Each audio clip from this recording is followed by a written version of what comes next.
Hello friends, welcome back to my channel Mampi blog. তো প্রচণ্ড গরম পড়েছে, তো আমরা বাইরে বেরোতে পারছি না। তারপর তোমাদেরকে ওই যে আজকে দেখো একবারটা আমি ভাত নিয়েছি। ভাতটা কেন নিয়েছি তোমার দেখাচ্ছি, তোমাকে একটা ফেসিয়াল প্যাক দেখাবো আমি, যে সবাই করতে পারে না, হাতের সামনে থাকে। কারণ আমাদের তো যা কাজ থাকে তারপরে আমাদের করা হয় না, নিজেদের জন্য কিছু আমাদের করে হওয়া ওঠা, মানে কোথাও আমরা যেতেও পারি না, হয়তো বাইরে বেরোতে পারছি না, কিছু করতে পারছি না। এই জন্য ভাবলাম এই রেমেডিটা তোমাদের সাথে শেয়ার করি, যেটা আমাদের কাছে হাতের কাছে থাকবে। চান করার সময় এটা আমরা সপ্তাহে দুবার করতে পারি। তো দেখো আমি প্রথমে এক বাটি ভাতটা আমরা ডেলি সবাই ঘরে করি, এই জন্য ভাতটা দিয়ে তোমাকে দেখাচ্ছে আমি প্যাকটা।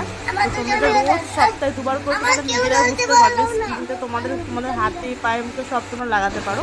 তো দেখো ভাত নিয়েছি, ভাতটা আমি মিক্সিতে একটুখানি পেস্ট করে নিতে হয়। পেস্ট করার পর রান্নার যে হলুদ, সবার হলুদ থাকে, সেই হলুদ একটুখানি দিয়ে দিলাম, আর একটু দিলাম গোলাপ জল। তো ভালো করে এটাকে মিক্স করে নিলাম তিনটে জিনিসকে।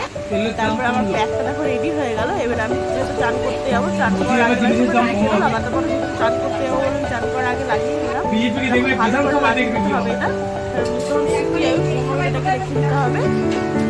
রেখে দেবো, তারপরে তোমরা এটা প্লিজ সপ্তাহে যেহেতু ভাত ডেলি করছি, এটা আমাদের কিন্তু কাটালিও করতে হবে না, নিজেদের জন্য তো আমরা এইটুকু করতেই পারি, তাই না? প্লিজ তোমাদের ভালো লাগবে, আমি নতুন নতুন আরও তোমাদেরকে এরকম শেয়ার